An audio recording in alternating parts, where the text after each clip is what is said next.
Elle a fait une rentrée fulgurante. Il y a eu Oslo, puis Lyon. Elle va être plus rapide que Christian Hellman. C'est possible. Ouais. C'est inouï ce que fait Pénélope Le Prévost. En 3 semaines, Pénélope Le Prévost a accroché à son tableau 2 étapes Coupe du Monde, avec en prime une arrivée dans le top 3 mondial. Alors que tout semble lui réussir, la Française a bien voulu se prêter au jeu du face-à-face et qu'Estriane Lemag l'a rencontrée.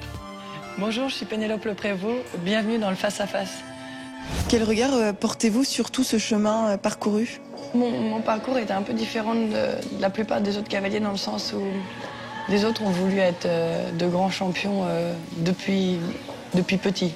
Alors que moi, j'ai jamais fait de grandes compétitions jeunes.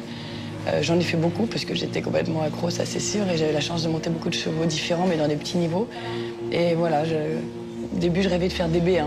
C'était mon rêve. Pour moi, c'était déjà, si un jour j'arrive à faire des B1, c'est super. Puis une fois que je faisais des B1 et que ça allait bien, j'aimerais bien faire des A1. Voilà, ça a été toujours un tout petit peu plus. Je visais un tout petit peu plus haut.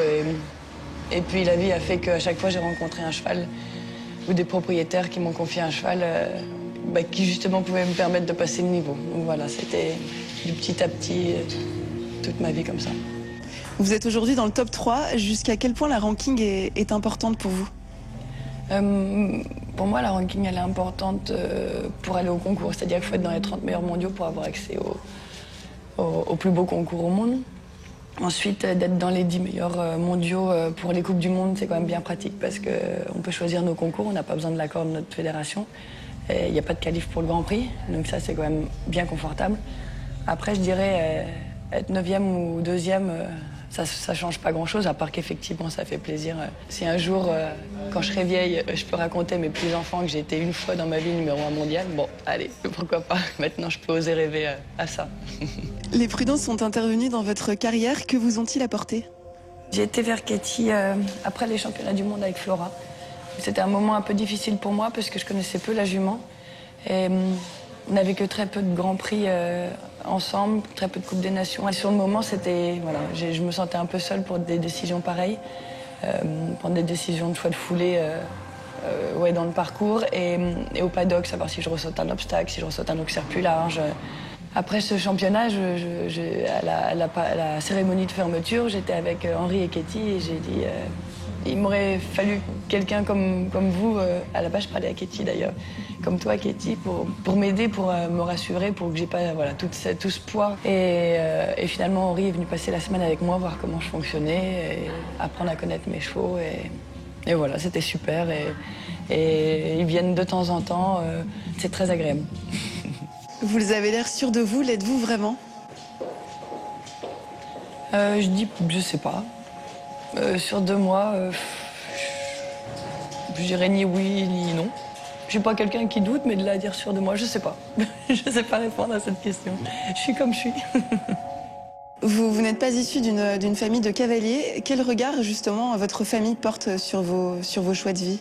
Toute ma famille s'est mise au cheval en même temps que moi. C'est-à-dire que mes parents se sont mis à cheval à 40 ans. Ils ont même fait des petits concours d'entraînement. Mes frères et sœurs se sont mis aussi à cheval, donc c'est rigolo. Tout le monde a attrapé un peu le virus à travers moi. Quel est votre meilleur souvenir à cheval ? J'ai plein de bons souvenirs, mais pour l'instant, j'ai pas un souvenir inoubliable. J'ai encore rien fait qui était suffisamment bien à mes yeux pour me plaire vraiment. Vous avez l'air d'être très exigeante avec vous-même. Est-ce que c'est le cas ? Oui, certainement. Oui, je suis assez difficile à satisfaire, mais c'est pas quelque chose qui m'affaiblit. Au contraire, c'est toujours faire mieux. Toujours avoir l'ambition de toujours faire mieux.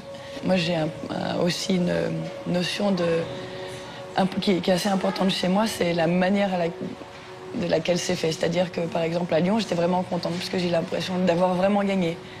J'ai pas gagné parce que les autres ont perdu. Moi, j'ai été plus vite que les autres et c'était en phase avec Flora, c'était bien. Donc, alors qu'à Oslo, c'était pas assez bien. J'ai gagné un peu parce que les autres ont perdu, je dirais. Est-ce que vous pouvez nous donner une information qu'on ne connaît pas forcément sur vous ? Si vous le savez pas, c'est que je peux pas vous le dire. Et puis non, il n'y a rien de toute façon de très spécial. Je suis normale.